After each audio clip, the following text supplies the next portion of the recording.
Amis de la masse, bonjour, bienvenue sur la chaîne du Doc et dans cette vidéo, on va parler d'un problème universel et intemporel. Il s'agit de la faim. Pourquoi est-ce que tu as toujours faim, que tu sois en train de faire un régime ou tout simplement dans ta vie quotidienne? Mais avant de commencer la vidéo, n'oublie pas un pouce bleu et un abonnement. Le pouce bleu est une solution radicale contre la faim, ça a été prouvé scientifiquement, ça va supprimer la sensation de faim pendant au moins 24 heures. Donc surtout, n'oublie pas. Allez, générique. I've been on the side too long, don't know my pain's a nightmare. Devil on my back, fuck that and overdose. Déjà 19h, quelle grosse journée. Je vais pouvoir enfin aller faire une séance de sport et tout exploser à la salle. Tu te rappelles que ce soir tu t'es engagé, c'est à toi de faire le dîner normalement. À 20h30 je suis à table, si c'est pas servi, c'est fini, je te quitte. Quoi 20h30 Allez, pas de temps à perdre.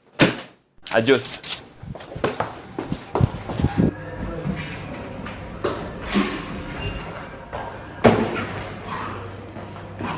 Monsieur, vous faites quoi? Il faut mentir. J'ai pas le temps. Attends, pardon, j'ai besoin de la barre. Mais attends, tu fais quoi? Là, je suis hyper pressé là. Je vais faire une série unique. 20h30, je dois être chez moi. Et avec le repas qui est prêt, et en plus j'ai le frigo vide, et j'ai même pas d'idée sur quoi faire à manger. Mais attends, mais HelloFresh, tu connais? Non? C'est option super simple, des Ah menus ouais sur mesure, équilibrés. Ouais, tu commandes, tu reçois ta recette, en 25 minutes, c'est réglé. Hein. En 25 minutes? Super simple et rapide. Ah ouais, c'est hyper Ouais, rapide, c'est ça. 25 minutes. Ouais, comme ça Ah, tu mais peux je vais prendre pouvoir la barre. m'entraîner correctement. Ouais, Je vais et moi pouvoir faire aussi. 3 séries. Super. Et faire les mollets. Ouais, moi On aussi, tourne. pareil. Allez, Super. go. Non mais t'es sérieux? T'étais vraiment à la salle? Bah ouais. Bah en 30 minutes, qu'est-ce que tu comptes me cuisiner là? T'inquiète pas bébé, en une demi-heure, j'ai largement le temps. En plus, je pense que j'ai même 5 minutes pour prendre une douche et sentir propre. Ah, on sonne. Ah oui, je me douche habillé parce que c'est plus rapide. C'est le livreur. Allez tiens mon frère, c'est frais, c'est pour toi. En fait, il y a plusieurs menus qui ont été livrés dans la boîte avec les ingrédients pour faire chacun des menus. Oh, mais attends, j'ai oublié quelque chose.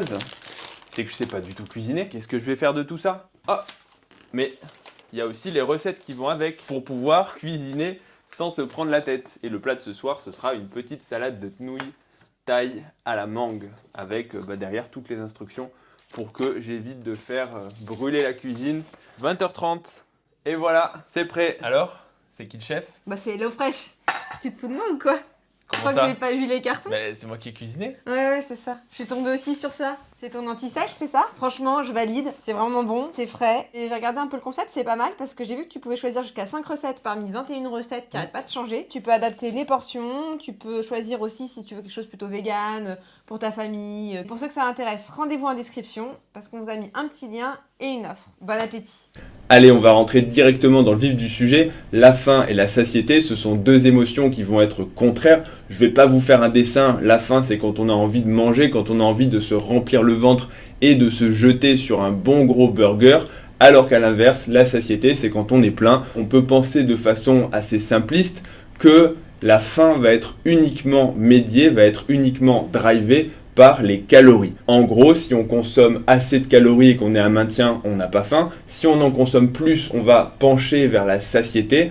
Alors qu'à l'inverse, si on a moins de calories, on va avoir tendance à avoir plus faim, alors qu'en réalité, ce n'est pas aussi simple que ça. Je vais vous partager une liste non exhaustive, bien sûr, des différents facteurs qui peuvent influer sur ces sensations de satiété ou de faim et en y ajoutant quelques exemples pour essayer de fixer les idées. Le premier facteur, c'est bien sûr les calories. Oui, je sais, j'ai dit juste avant que ce n'était pas le seul déterminant, mais bien évidemment que les calories apportées par un repas et le total calorique sur la journée vont être un gros déterminant. Si vous êtes en déficit calorique, vous allez avoir tendance à avoir plus faim que si vous êtes en surplus calorique où là encore, eh bien, vous allez plutôt tendre vers la satiété. Malgré tout, ce n'est pas aussi simple que ça. Je pense que c'est déjà arrivé à tout le monde. On a beaucoup mangé en termes de total calorique et il suffit d'avoir condensé toute la nourriture sur un seul repas pour que plus tard dans la journée, on ait encore faim. Donc c'est assez simple à comprendre. Le total calorique ne suffit pas et n'est bien sûr pas le seul déterminant. Deuxièmement, c'est tout le système hormonal du tube digestif. Au niveau du tube digestif au sens large, avec tous les organes qui vont le composer,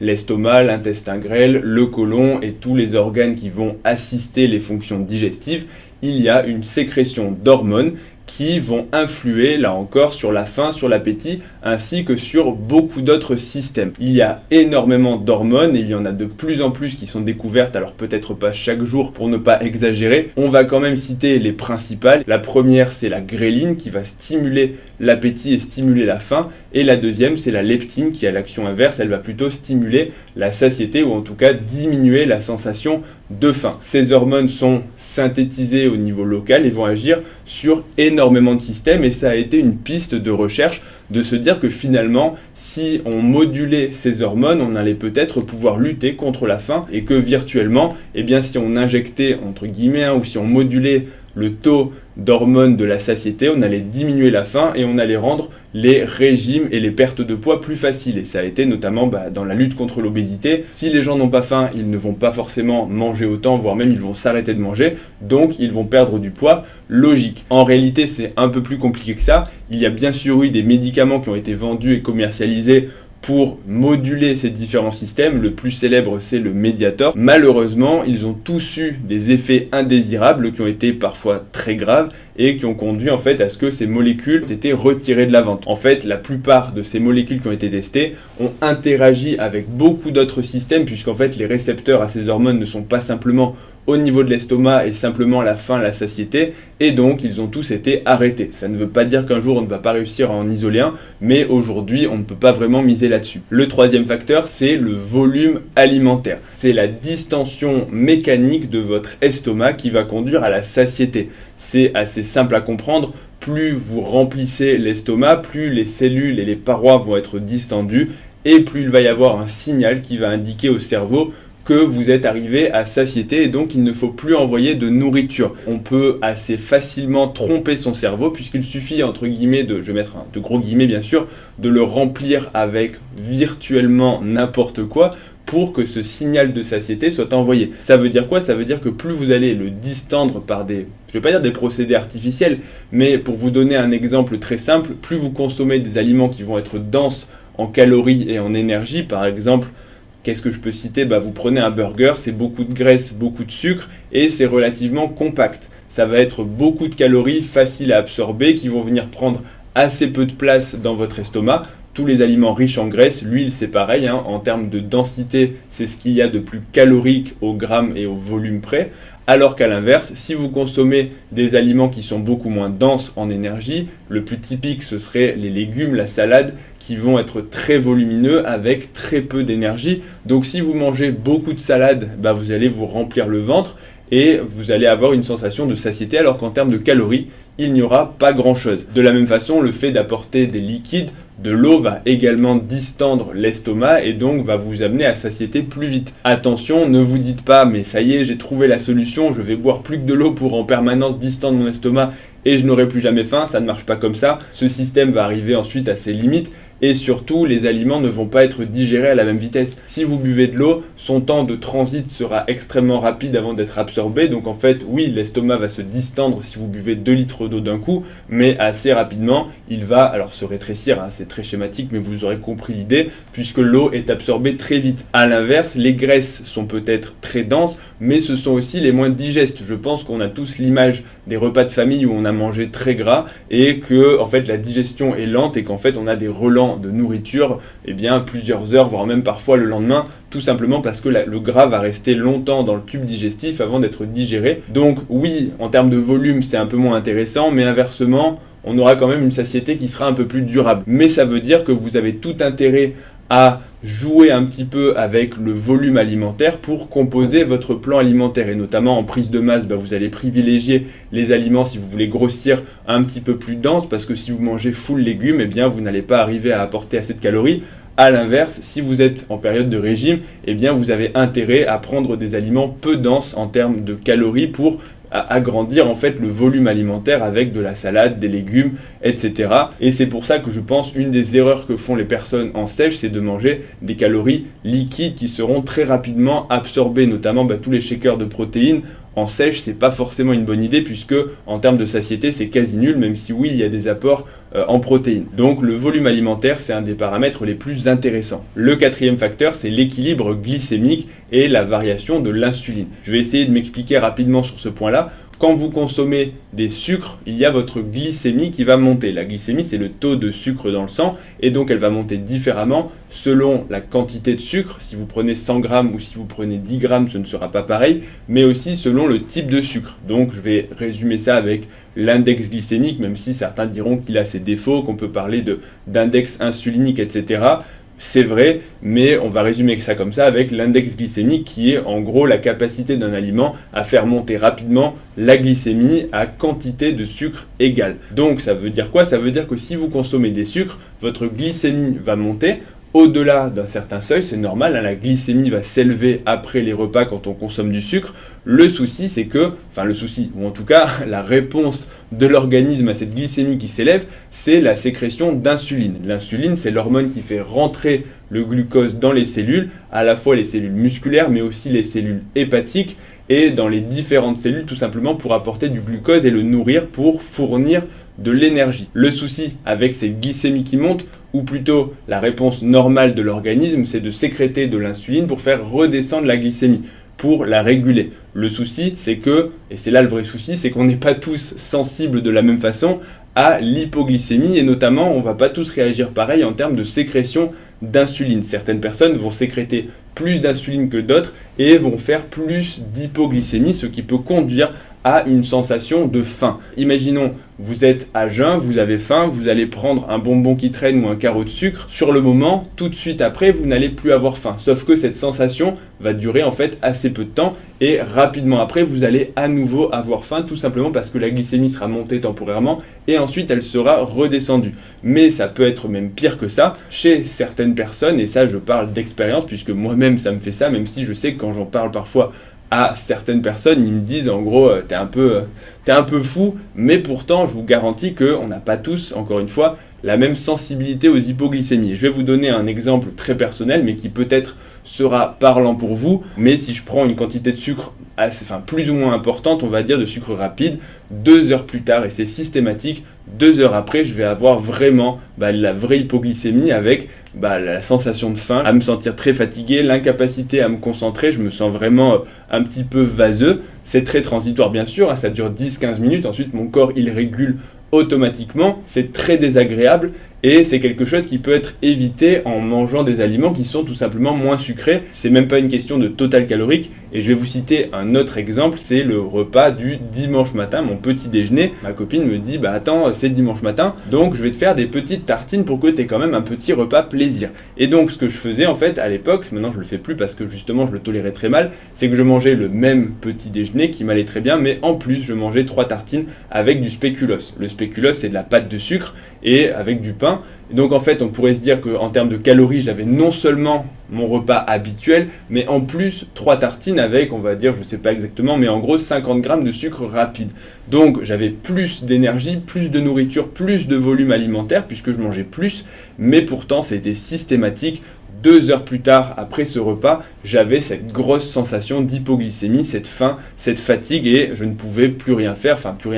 C'est très schématique, les gens vont dire il fait sa victime, mais je vous garantis que c'est une sensation qui pendant 10-15 minutes me met un petit peu dans le brouillard, et peut-être vous aussi. Donc on va revenir très rapidement à la glycémie, mais je pense que c'est un point très important parce qu'il en découle 2 choses. La première, c'est que sans être dans un cas aussi, alors extrême, on a toujours plus extrême que soi, mais sans être dans un cas extrême où vraiment vous la ressentez et vous n'êtes pas bien, ça veut dire que beaucoup de personnes font des petites hypoglycémies sans forcément s'en apercevoir ou sans forcément le relier à une hypoglycémie, puisqu'on peut se dire j'ai mangé 2 heures avant donc je ne suis pas en hypoglycémie, et pourtant ça va augmenter leur sensation de faim, même sans forcément que ce soit conscient, et ça peut les conduire à manger plus. La deuxième conséquence, c'est tout simplement l'adaptation du régime et le fait de diminuer au maximum, pour les personnes qui ne tolèrent pas les sucres rapides, de les diminuer pour privilégier plutôt les sucres lents, les sucres à index glycémique plus bas, pour justement lisser au maximum la glycémie sur la journée et performer mieux. Comment est-ce qu'on peut éviter ça? Il y a le régime cétogène qui est le régime le plus extrême qui va se priver complètement de sucre. Je ne le recommande pas forcément, mais sachez que ça existe et sachez que ça marche très bien chez de nombreuses personnes tant qu'on le fait correctement. correctement. La deuxième chose, c'est simplement de diminuer un petit peu, encore une fois, les sucres rapides au profit des sucres lents et de regarder en fait la qualité des sucres, puisqu'il y en a qui disent qu'une calorie égale une calorie, que ce soit en gros des sucres rapides, des sucres lents, etc. Mais je vous garantis que dans les faits, c'est quelque chose, à mon sens, de totalement faux. Le cinquième facteur, c'est le type de nourriture qui va englober beaucoup de choses. Il va englober la qualité de la nourriture, sa difficulté à être mâché, mastiqué. Est-ce qu'il est sous forme liquide, solide? Est-ce qu'il contient du sucre, du gras, des protéines, etc. En gros, c'est un espèce de fourre-tout que je vais mettre là pour essayer de vous faire comprendre les choses. En gros, le type d'aliment que vous allez manger va là aussi influer sur votre sensation de faim avec la totalité de ses composants. Si un aliment est difficile à être mâché, mastiqué et que vous allez mettre du temps à l'avaler, eh bien sachez qu'il va réduire votre sensation de faim, alors que quelque chose qui s'avale très facilement, que ce soit sous forme liquide, que ce soit sous forme de pâte à tartiner ou sous forme un petit peu huileuse, ça va être rapide à avaler, ça va être facile, ça va demander peu d'efforts et ça va au contraire ouvrir l'appétit. Pareil pour les aliments qui vont comprendre du gras et du sucre et éventuellement du sel. C'est une espèce de composition un petit peu magique. Ce sont des aliments qu'on va avoir tendance à manger de plus en plus et qui vont au contraire ouvrir l'appétit. Si vous avez le bol de chips devant vous, c'est gras, c'est sucré, c'est salé, vous allez manger sans jamais vous arrêter, tout simplement parce que les industriels sont très forts pour essayer de trouver la parfaite teneur en ces différents aliments pour que vous en mangiez le plus possible et donc que vous en rachetiez. Donc je ne vais pas m'éterniser sur ce point-là, mais c'est simplement pour vous dire que la qualité des aliments est très importante et donc vous avez intérêt à privilégier les aliments qui sont bruts, qui ne sont pas extrêmement faciles à manger si vous cherchez à diminuer votre satiété, parce que vous allez chez votre fast-food préféré, vous prenez un burger, vous le mangez, c'est mangé en 2 minutes et vous avez encore faim, vous en mangez un deuxième et en fait la satiété ne va arriver que plus tard. Sixième facteur, c'est toute la composante environnementale. On pourrait penser que ce qui va influer sur l'appétit, la faim, la satiété, c'est uniquement ce qu'il y a dans votre ventre et dans votre assiette, mais en vérité c'est beaucoup plus compliqué que ça et ça dépend beaucoup de votre environnement extérieur, de la tentation, de vos horaires de repas et tout ça c'est médié en fait par le cerveau. Au niveau du cerveau, il y a un petit endroit qui s'appelle l'hypothalamus et l'hypophyse qui vont intégrer tous les stimuli du monde extérieur, avec notamment la vue, les sens, etc. Et tout ça pour dire quoi? Tout ça pour dire que si vous sentez une odeur de nourriture appétissante, vous allez avoir faim. Si vous voyez quelque chose qui a l'air bon à manger, que vous passez devant une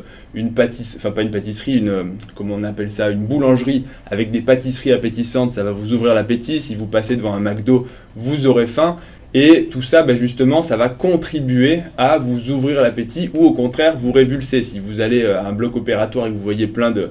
Je ne vais pas faire de détails, mais ça peut vous couper l'appétit. Donc c'est extrêmement important. Ça veut dire quoi d'un point de vue pratique? Ça veut dire que si vous faites un régime, n'achetez pas des nourritures que vous ne voulez pas manger. En gros, ne laissez pas traîner les carreaux de chocolat, les bonbons ou les choses que vous allez attraper et manger à chaque fois que vous les voyez, ou les aliments qui vont vous ouvrir l'appétit rien qu'en y pensant. Si vous savez que vous avez un pot de Nutella dans le placard, vous allez y penser et ça va vous ouvrir l'appétit. Donc essayez de minimiser au maximum toutes ces tentations qui vont là aussi jouer sur votre faim. Il faut également noter que l'horaire des repas est très important, avec notamment à quelle heure vous mangez. Si tous les jours vous mangez à midi, vous aurez tous les jours faim, ou en tout cas l'appétit qui va s'ouvrir à midi, même si potentiellement vous avez mangé un petit peu avant, simplement parce que l'horloge biologique interne, elle sait que midi c'est l'heure du repas, et donc vous allez l'associer au repas, et donc vous allez avoir faim à cette heure-là. Derniers éléments à prendre en compte, et j'ai perdu le chiffre, c'est tout ce qui va être le stress, l'activité physique, et de façon un peu plus générale, le système végétatif, soit le système vagal qui va être la mise au repos, soit le système sympathique. Je m'explique, si vous faites de l'activité physique, ça peut pour certaines personnes couper l'appétit ou au contraire l'ouvrir. En général, quand on commence l'activité physique, ça coupe la faim et puis un petit peu après, ça va l'ouvrir. A l'inverse, si on est trop au repos, ça va activer le système vagal qui va avoir tendance à ouvrir l'appétit. Ça veut dire quoi? Ça veut dire que si vous ne faites rien ou pas grand-chose, que vous regardez la télé, que vous êtes relâché, ça va vous conduire en fait à ouvrir votre appétit et ça peut vous donner faim. Alors qu'à l'inverse, si vous avez une activité qui est, on va dire, peu intensive, je ne parle pas d'activité sportive, mais que vous êtes occupé par différentes choses, des réunions, vous courez à droite à gauche, vous allez faire une course par-ci, une course par-là. En fait, votre cerveau est pris dans une action à basse intensité parce que la haute intensité peut au contraire ouvrir l'appétit. Mais si vous restez actif sans vous mettre au repos, vous n'activez pas votre système vagal et donc ça peut conduire là encore à diminuer un petit peu la sensation de faim. Je dis bien un petit peu parce qu'il n'y a rien de magique, mais simplement il faut le savoir, si vous restez trop longtemps au repos, eh bien votre système vagal s'active et vous allez avoir faim parce que le corps il est bien fait, quand on ne fait rien, on pense à manger. Voilà pour cette vidéo sur la faim et la satiété. J'espère que ça vous aura éclairé un petit peu et que ça vous aura donné des petites astuces pour optimiser votre alimentation au sens large et un petit peu, voilà, enfin, je vais pas dire votre psychologie, mais c'est toujours bon à prendre. Et d'ailleurs, j'en profite, si toi aussi tu as des astuces que tu veux partager aux autres pour lutter contre la faim, parce que clairement, j'ai pas tout dit, et surtout c'est très personnel, et bien partage-les parce que ça sera très clairement utile à d'autres personnes. Je vous dis, avant de vous dire au revoir, je vous dis retrouvez-moi sur Instagram et sur TikTok, ledoc.pm, et je vous dis à bientôt pour la prochaine vidéo. Salut à tous.